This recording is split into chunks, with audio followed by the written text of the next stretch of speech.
Hello everyone, Christina Werner here. Welcome to another video at my YouTube channel. Today I'm going to be using these two stamp sets from Waffle Flower. It's the A Little Help stamp set and then Story Sentiments. And I'm also going to throw in a cover die from Waffle Flower here in a little bit.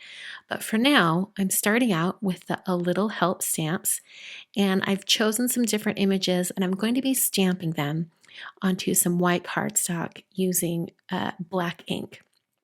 I'm going to be doing coloring with colored pencils today, so I don't necessarily need any specific black ink for this, but I'm just using my favorite black ink, which is VersaFine Onyx Black. I'm stamping it twice because I'm going to take a few extra minutes before I get to the coloring to create a shadow study. If you're not familiar with what a shadow study is, it just means you do a practice image and you color it with just one color and really focus on shadows.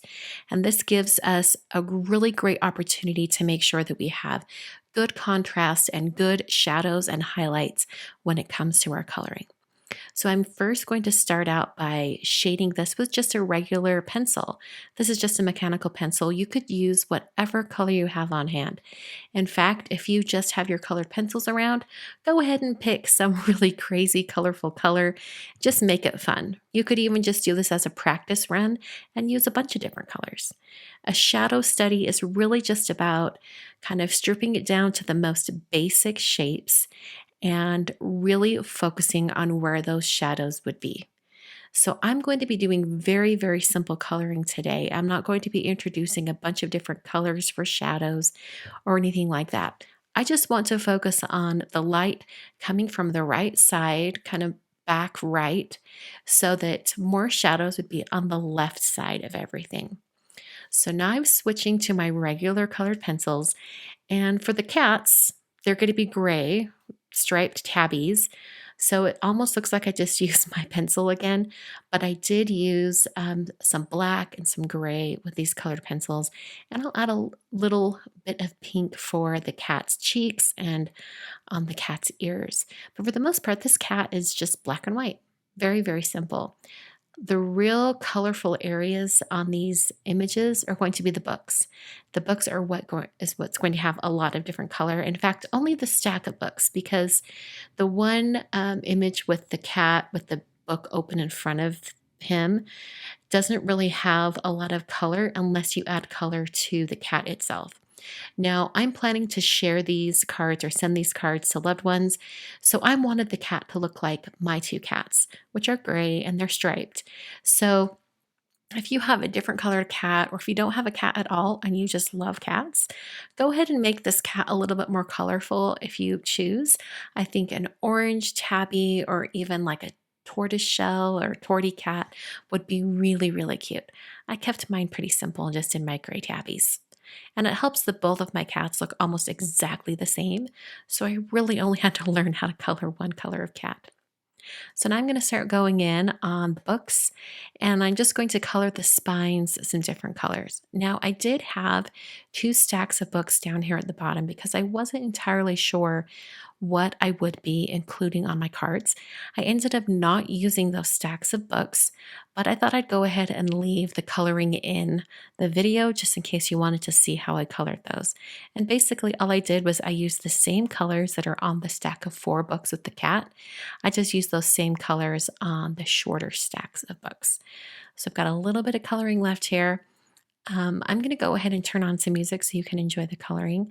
And one other thing to note, I am going to paint some of the accents on the books with a gold metallic paint from Yuli Watercolors.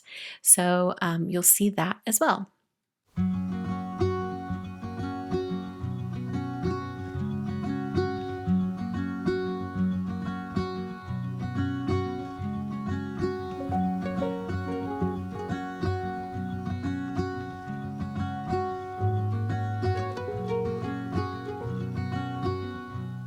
Don't wait for me, honey. Don't wait, 'cause I'm always heading your way. And I know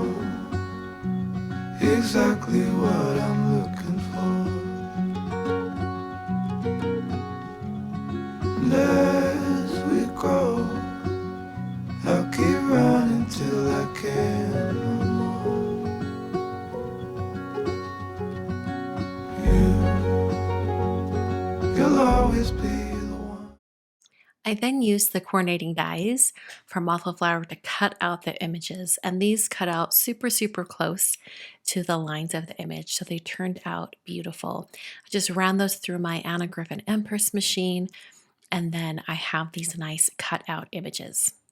So I did a little bit more die cutting at the same time, and I die cut the book cover die. It's this really great frame that goes around an entire A2 card.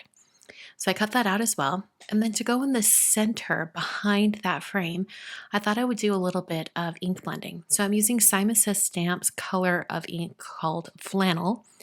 I'm using a Waffle Flower blending brush and just blending from the center of this white cardstock. This is actually the card base itself.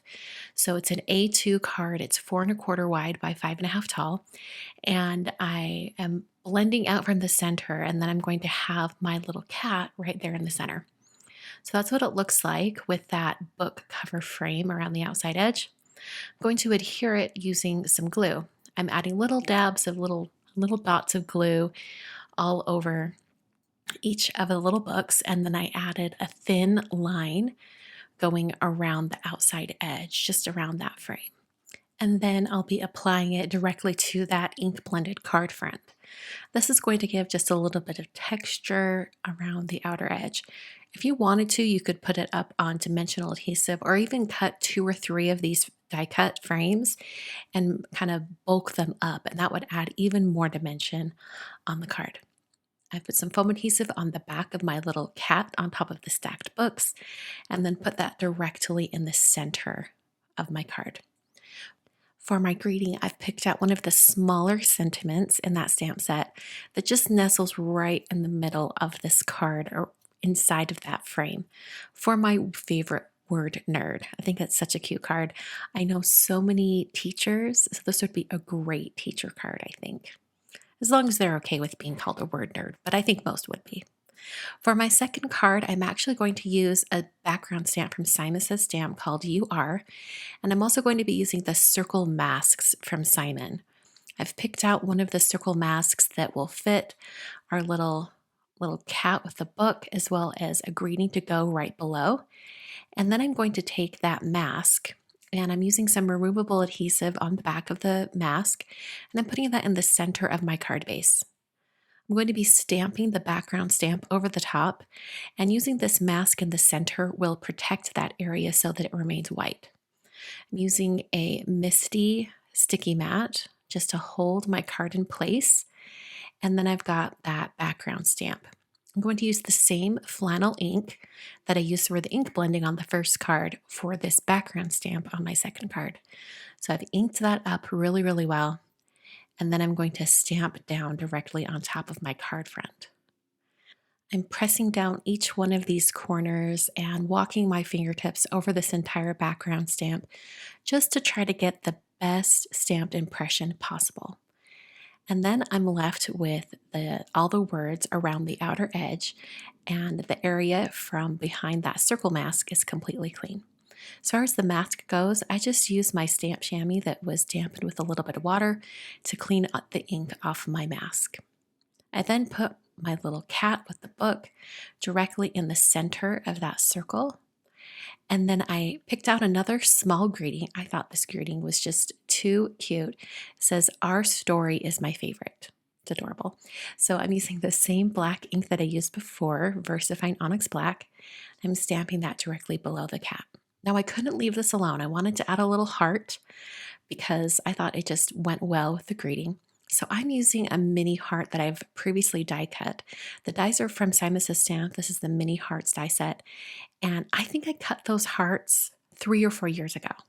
And I just keep going back to them and picking out red hearts because they're perfect. So this is actually cut out of some red glitter paper. I'm not sure what glitter paper it was at this point because it was years ago, but I'll link to a red glitter paper down below in the supplies if you're needing one.